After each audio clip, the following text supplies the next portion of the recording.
चलो प्यारे बच्चों, स्टार्ट कर रहे हैं हम लोग अब इलेक्ट्रिक फील्ड। और भी कुछ न्यूमेरिकल उससे रिलेटेड बचा हुआ है, उसमें इलेक्ट्रिक फील्ड का भी यूज होना है, तो आगे उसको करेंगे, साथ में सारा कंसेप्ट वाइज करेंगे ताकि आपको कोई परेशानी कोई प्रॉब्लम नहीं हो, ठीक है। और हर तरह का हर टाइप्स का न्यूमेरिकल किए भी हैं और आगे करेंगे भी, है ना। चलिए देखते हैं हम लोग। सबसे पहले अभी का जो टॉपिक होगा वो इलेक्ट्रिक फील्ड होगा। तो इलेक्ट्रिक फील्ड क्या होता है इसे हमें देखना है। What is electric field?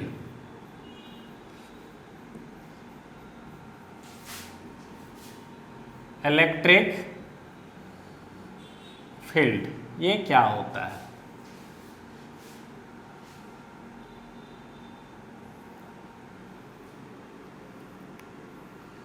Electric field देखेंगे, ठीक है। इलेक्ट्रिक फील्ड मोस्ट बीबीआई, मतलब ये बेस हो जाता है, मोस्ट बीबीआई चैप्टर है, ठीक है, मोस्ट बीबीआई टॉपिक है, इसे हम लोग देखेंगे और अच्छे से सीखेंगे। तो इलेक्ट्रिक फील्ड होता क्या है, जैसा कि मैं स्टार्टिंग में ही आपको बताया था, इलेक्ट्रोस्टैटिक्स अगर स्टडी कर रहे हैं इसका मतलब क्या, चार्ज रेस्ट में है, उसके सराउंडिंग इफेक्ट को देख रहे हैं, उस चार्ज का सराउंडिंग इफेक्ट को देख रहे हैं कि इस चार्ज के कारण क्या क्या होता है। फोर्स भी होता है, फील्ड भी होगा, पोटेंशियल भी होगा, एनर्जी भी होगा। तो इस सारा पॉइंट को हम लोग देखेंगे, स्टेप बाय स्टेप देखते जाएंगे। देखिए, this is the charge Q. अब हमने क्या किया, एक इसका रीजन ले लिया, सराउंडिंग रीजन, एक सराउंडिंग रीजन हमने लिया, ठीक है। अब देखो, अब हम लोग क्या करेंगे, यहाँ पे टेस्ट चार्ज लेंगे। इस पॉइंट पे हमने P+1, जनरली इसे क्या बोलेंगे, एक टेस्ट चार्ज हमने ले लिया, ठीक है, टेस्ट चार्ज लिया। और ये क्या है, सोर्स चार्ज है। ये क्या है, सोर्स चार्ज। तो ये जो चार्ज है, ये जो चार्ज है, अगर मान लो कि कोई चार्ज यहाँ पे है, तो अपने सराउंडिंग में, अपने नियर अबाउट इस चार्ज के कारण बहुत सारा क्या होगा, फोर्स फील्ड डेवलप होगा उस चार्ज के अगल बगल, है ना। तो देखो यहाँ पे टेस्ट चार्ज क्यों लेते हैं, इसके कारण देखेंगे टेस्ट चार्ज यहाँ पे क्यों लेते हैं। टेस्ट चार्ज इसलिए लिए क्योंकि इस चार्ज के कारण इस पॉइंट पे फोर्स डेवलप होगा, तो इसके कारण भी यहां पे फोर्स डेवलप होगा। तो चूंकि इस चार्ज के कारण इस टेस्ट चार्ज पे हम लोग क्या करते हैं, फोर्स एक्सपीरियंस्ड करते हैं, मतलब इसके कारण यहां पे क्या फोर्स डेवलप होना चाहिए, मतलब एग्जैक्ट वैल्यू क्या होना चाहिए, वो हम लोग कैलकुलेट करते हैं। तो चूंकि ये भी इस पे फोर्स डेवलप करेगा और ये पॉइंट चार्ज के कारण भी इस पे फोर्स डेवलप होगा, लेकिन इसका फोर्स इस पे नेग्लिजिबल होना चाहिए, ताकि इसका जो भी टोटल इफेक्ट होगा उसको हम लोग कैलकुलेट कर पाए। So we will consider test charge और पॉइंट चार्ज, ठीक है। तो हम लोग देखते हैं। अब देखो, इस चार्ज के कारण यहाँ पे क्या होगा, एक फोर्स डेवलप होगा। ये जो फोर्स डेवलप होता है किसी न किसी फील्ड के कारण डेवलप होता है। When we consider a charge, source charge, then near about this charge we take a test charge, and this test charge experience a force. This test charge experience a force. This force develop due to any field is known as electric field. कहने का मतलब ये हुआ कि इस charge के कारण इस टेस्ट चार्ज पे एक फोर्स डेवलप होगा, और ये जो फोर्स डेवलप हो रहा है किसी न किसी फील्ड के कारण डेवलप हो रहा है। वो जो फील्ड है that is called electric field. Clear है बच्चों? अब चलो हम देखते हैं, डायग्राम आप समझ गए हैं, इसको ऐसा ही एज यूजुअल आप छाप लेंगे कॉपी में।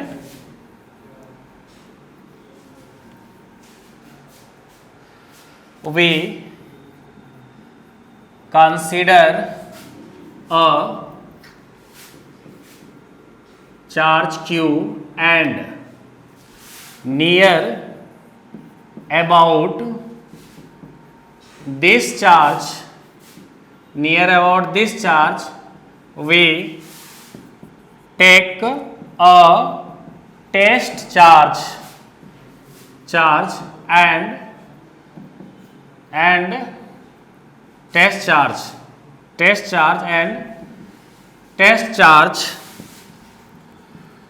charge experience a force. This force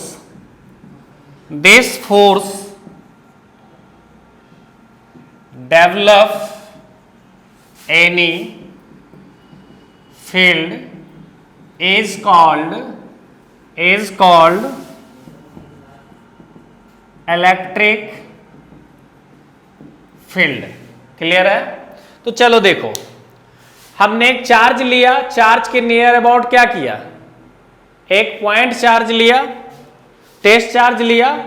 उस टेस्ट चार्ज पे जो फोर्स डेवलप हो रहा है, कहीं ना कहीं वो जो फोर्स एक्सपीरियंस कर रहा है किसी ना किसी फील्ड के कारण कर रहा है। This field is called electric field. Clear है? चलिए देखिए, इसको आप समझ गए होंगे। अब आगे मैं देखता हूं, देखो Q चार्ज के कारण फोर्स क्या था, F था। तो यूनिट चार्ज पे फोर्स कितना होगा, F/Q होगा। तो यूनिट चार्ज के कारण जो फोर्स डेवलप होता है that is called electric field. इसे आप याद रखेंगे। मतलब Q चार्ज के लिए फोर्स F, यूनिट चार्ज के लिए F/Q। तो F/Q is equal to E। मतलब यूनिट चार्ज पे जो फोर्स डेवलप होगा that is called electric field. अब लिख सकते हैं आप F/Q इज इक्वल टू क्या, E। F is equal to क्या हो जाएगा, QE। मतलब फोर्स का फॉर्मूला आप पढ़े थे M में, हमेशा नहीं होता है इलेक्ट्रिक फील्ड में फोर्स का वैल्यू क्या होगा, QE। यहाँ पे F क्या है, इलेक्ट्रिक फोर्स, Q क्या हो गया, चार्ज, E क्या हो गया, इलेक्ट्रिक फील्ड, है ना। E क्या हो गया, इलेक्ट्रिक फील्ड, Q क्या हो गया, चार्ज, F क्या हो गया, इलेक्ट्रिक फोर्स। क्लियर है ना? चलो देखो, अब मैं बात करूं इसका यूनिट का। तो यूनिट क्या होता है इलेक्ट्रिक फील्ड का। तो चूंकि आप जानते हैं यूनिट ऑफ क्या, E, तो F इज इक्वल टू क्या, QE। तो E इज इक्वल टू क्या होगा, F/Q। तो फोर्स का यूनिट क्या हो जाएगा, न्यूटन। चार्ज का यूनिट क्या, कूलम। तो इलेक्ट्रिक फील्ड का जो यूनिट होगा न्यूटन पर कूलम होगा। और दूसरा आगे भी पढ़ेंगे हम लोग, वोल्ट पर मीटर भी होता है, वोल्ट पर मीटर भी होता है। ये अल्टरनेट यूनिट है, आगे देखेंगे। This is the unit of electric field. Clear है ना? तो इलेक्ट्रिक फील्ड का यूनिट क्या होगा, न्यूटन पर कूलम और क्या, वोल्ट पर मीटर। चलो, इसको समझ गए होंगे उम्मीद करते हैं। चलिए हम लोग देखते हैं F इज इक्वल टू क्या, QE देखा हमने। अगर इलेक्ट्रिक फील्ड की बात करें तो E इज इक्वल टू क्या हो जाएगा, F/Q होगा। तो F का वैल्यू क्या लिखेंगे आप, Q1 into Q2 by R²/Q। Q cancel, तो electric field is equal to क्या, KQ/R²। This is the formula of electric field, है ना। तो कहने का मतलब ये हुआ कि इलेक्ट्रिक फील्ड का फॉर्मूला क्या देख रहे हैं, KQ/R²। तो जनरली क्या है कि यहाँ पे आपको एक सिंगल चार्ज दिख रहा है, नहीं ये सोर्स चार्ज है जिसका मैग्नीट्यूड यूनिट से ज्यादा है ना। अनदर चार्ज जिस पॉइंट में हम लोग निकालते हैं उसको टेस्ट चार्ज बोलते हैं, वो जनरली 1 ले लेते हैं हम लोग। तो electric field E is equal to क्या, KQ/R²। इसे आप याद रखेंगे, ठीक है। देखो फोर्स होता था, क्या होता था, KQ1 Q2/R²। फील्ड होगा तो क्या, KQ/ आर स्क्वायर। क्लियर है? चलिए देखिए आगे देखते हैं। चलो बच्चों देखते हैं इसका एक दो पॉइंट। क्या होता है electric field? Electric field is a vector quantity. Clear है? दूसरा, electric field always emerge from positive charge. ठीक है? तीसरा पॉइंट देखना चाहे तो इलेक्ट्रिक फील्ड ऑलवेज टर्मिनेट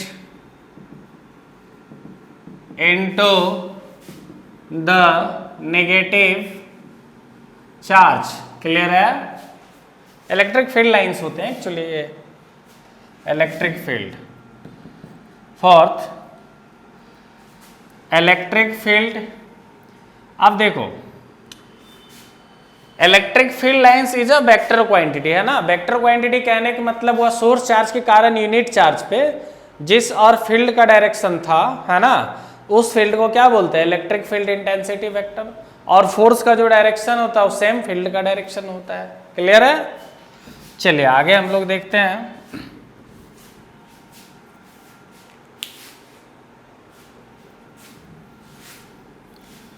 आगे हम लोग देखेंगे calculation of the electric field. Calculation of the electric field. Calculation of the electric field. यहां से देख रहा हूं मोस्ट बेबी इलेक्ट्रिक फील्ड क्या था वो मैं समझा दिया हूं, इसका प्रॉपर्टी क्या वो मैं बता दिया हूं। ठीक है? इलेक्ट्रिक फील्ड लाइंस की प्रॉपर्टी क्या होगा ये आगे देखना है। तो अभी हम लोग calculation of the electric field देखेंगे। तो फर्स्ट, अगर पॉइंट चार्ज के कारण देखें, है ना, मतलब पॉइंट चार्ज पे होता है सोर्स चार्ज के कारण। ठीक है? तो जैसे ये Q क्या हो गया? सोर्स चार्ज हो गया। ये क्या है? पॉइंट चार्ज हो गया, मतलब P+1। तो इस डिस्टेंस को अगर आप x मान ले तो इलेक्ट्रिक फील्ड क्या होगा? KQ/x²। क्लियर है? समझ रहे होंगे आप। और इसकी डायरेक्शन क्या होगी? जैसे इसके कारण यहां पे देखेंगे ना तो डायरेक्शन कुछ ये हो जाएगा इलेक्ट्रिक फील्ड का। समझ रहे हैं? चलो बहुत अच्छी बात। अब दूसरा जो देखेंगे हम लोग, electric field due to charge ring. Charge ring के कारण देखना है अपने को।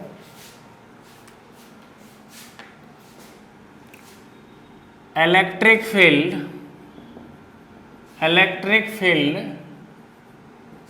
Due to charge ring. Charge ring के कारण इलेक्ट्रिक फील्ड देखेंगे। चलो देखो, this is the charge ring. ये रिंग हो गया, इसका चार्ज Q मान लिए, रेडियस क्या R। अब देखो चार्ज इस पे डिस्ट्रीब्यूट करा गया है ना। अब चलो ध्यान से देखो, इसका एक्सिस ले लिए, इसका रेडियस R है, मतलब समझ रहे हैं कि ये जो डिस्टेंस है वो क्या होगा? R होगा। और ये डिस्टेंस क्या हो जाएगा? इसे आप x मान लें। जहां पे फील्ड निकालना होगा उस पे यूनिट चार्ज लेते हैं। यूनिट चार्ज को P+1 से रिप्रेजेंट करते हैं। ठीक है? अब देखो यार, इसे तुम ध्यान से समझना थोड़ा। ठीक है? इसे बिल्कुल ध्यान से समझोगे।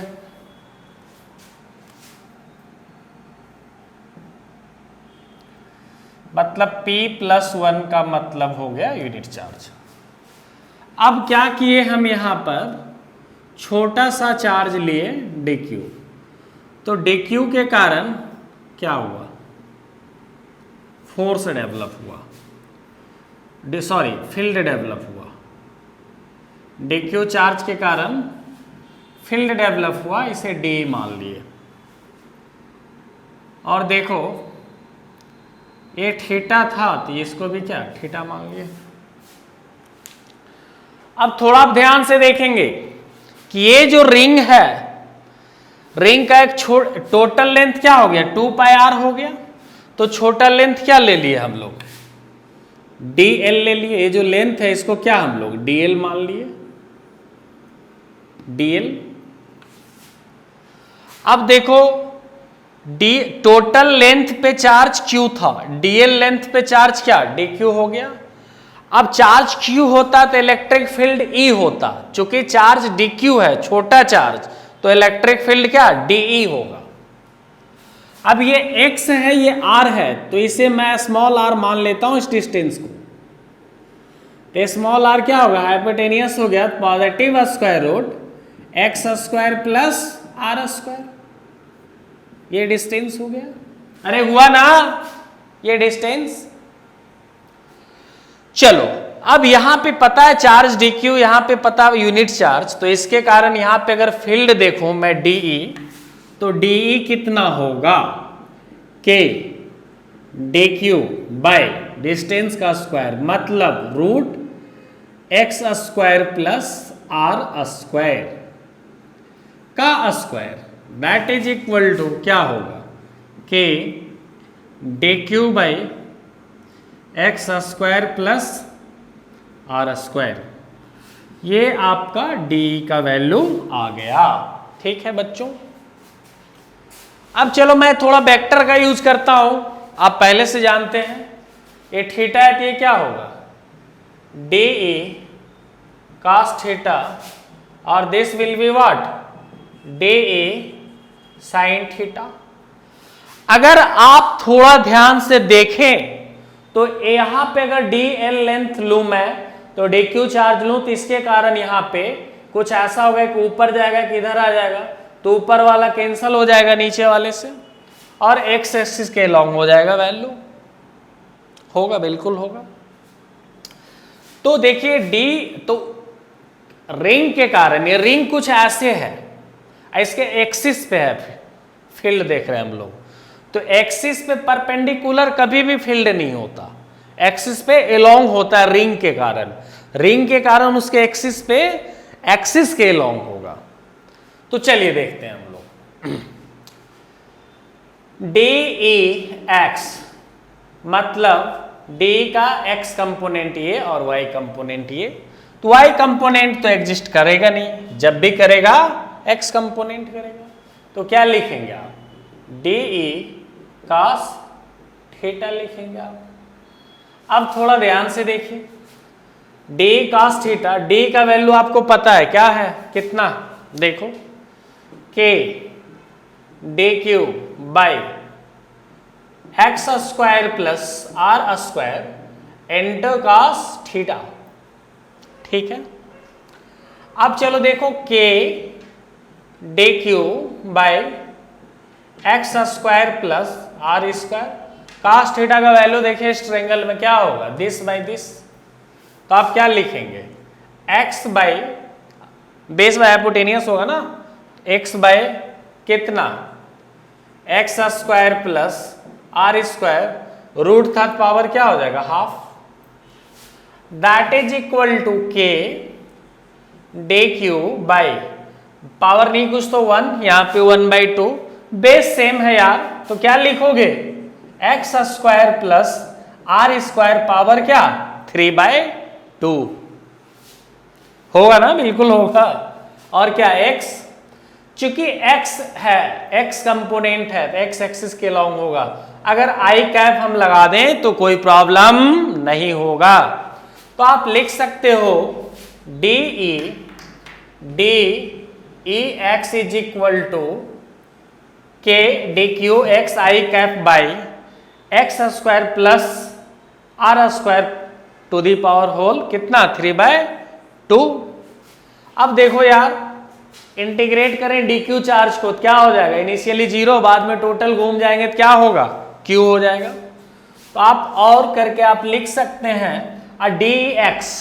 dx का इंटीग्रेशन x, तो dx का क्या ex, तो आप क्या लिखोगे, ex is equal to k, dq का इंटीग्रेशन q, तो q बाय कितना x square plus r square power क्या हो जाएगा 3/2 और क्या I cap x I cap. This is the value of electric field along its axis at distance x। मतलब charge ring के कारण इसके x डिस्टेंस पे, एक्सिस पे, यहां पर जो फील्ड का वैल्यू आएगा वो क्या होगा, k q into x, x मतलब जो distance, into I cap upon r square plus x square whole power 3/2। This is the value of electric field due to charge ring along its axis at x distance from the ring। Clear है ना, मतलब रिंग के कारण उसके axis पे field develop होगा, ring से x डिस्टेंस पे वैल्यू क्या k q x I cap upon r square plus x square whole power 3/2। आया समझ में बच्चों।